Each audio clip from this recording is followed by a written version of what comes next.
Hello comrades, Kami-sa Bro here today with Planetbase. That's right, this game was just recently released a few days ago. Well actually probably about a week or so ago now. Anyway, it was released not too long ago, and I've been sitting on this little gem for a while now. Don't really ask why I didn't do it, I just didn't get around to it. I've been particularly busy and whatnot. Anyway, so Planetbase. Essentially, the whole concept of this game is to create a base on a planet that gets generated randomly every time, and yeah, make a successful surviving economy on it and whatnot.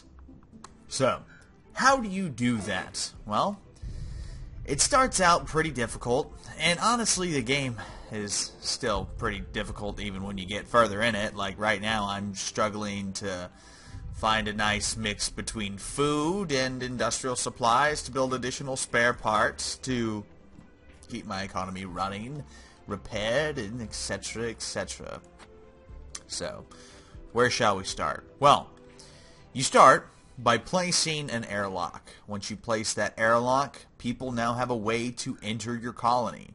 So, from there, you'll actually build, say, like an oxygen generator to generate oxygen for the colony. One thing that should be pointed out about buildings in this game is they have to be connected.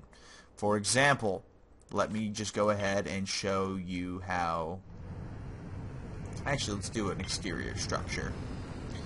Let's say a wind turbine, shall we? No, let's do a power collector. And we'll do it over here. Oop, too big.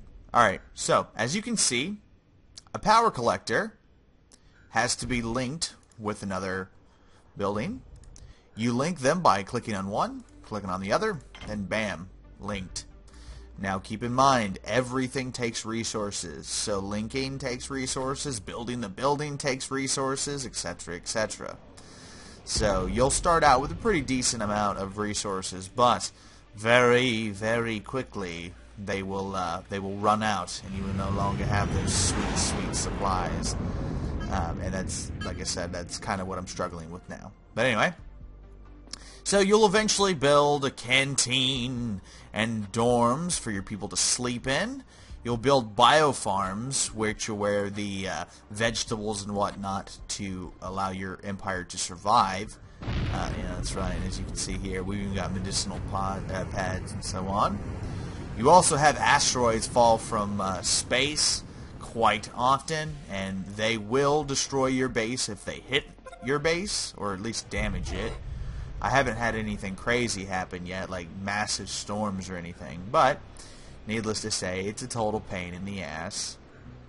You will have sandstorms, which we're about to start seeing right now. Power can be generated one of two ways, either through solar panels or through windmills. That's right. Now, it's always a good thing to store additional power, as you can see me doing here with these power collectors. I store a shit ton of power because I've run out of power way too many times in the past, and as your base gets bigger, obviously it takes more power.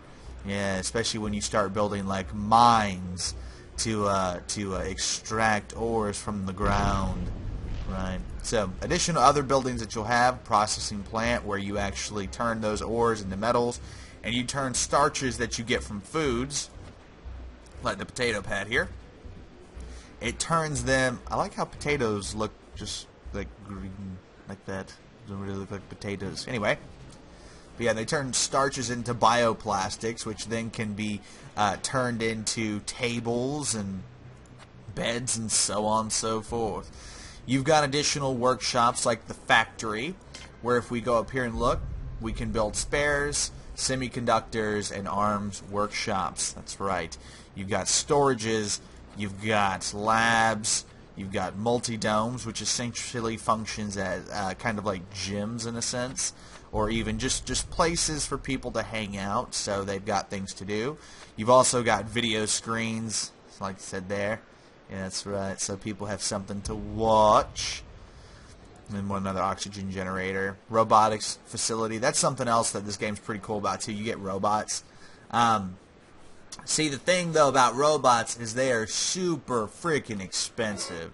So, like, personally, my robots are all dead, except for one. I have a carrier bot, which I bought after trading some medical supplies. But see, now the problem is I have no medical supplies, which is a pain in my ass. That's right. And yes, this trader can go. Get out of here. You don't have anything good. What's he doing? I guess he's waiting for the sandstorm to stop. Smart maneuver.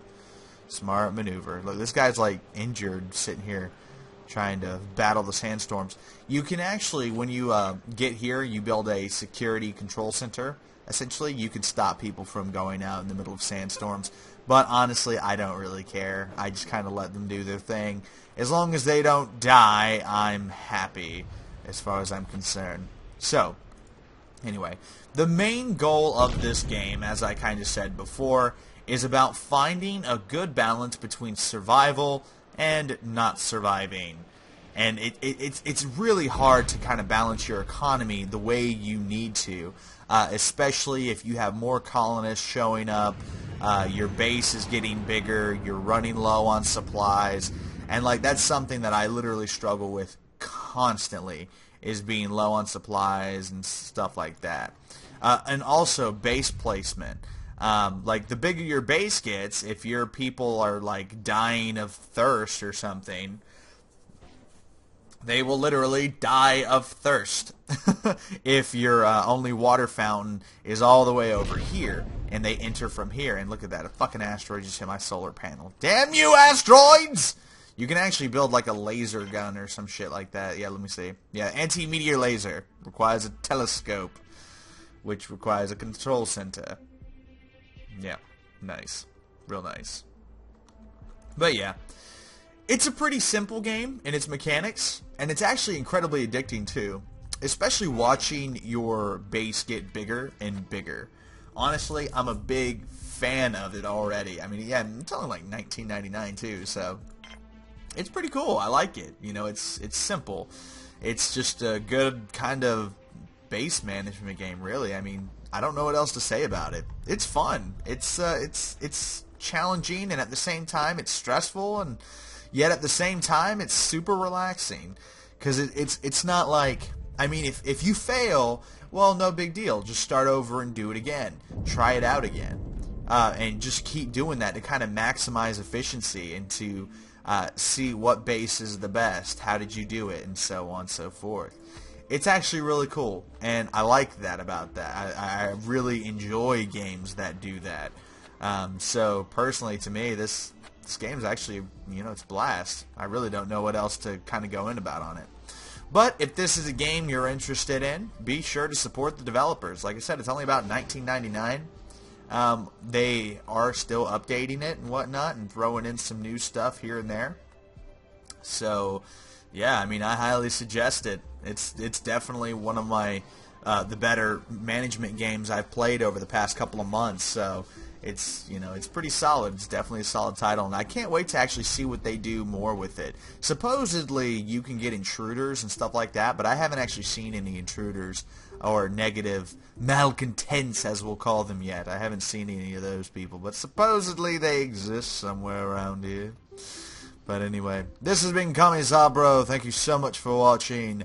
I hope you've enjoyed this video, or at least I hope that it assists you in your purchasing decisions. That's right, that's right.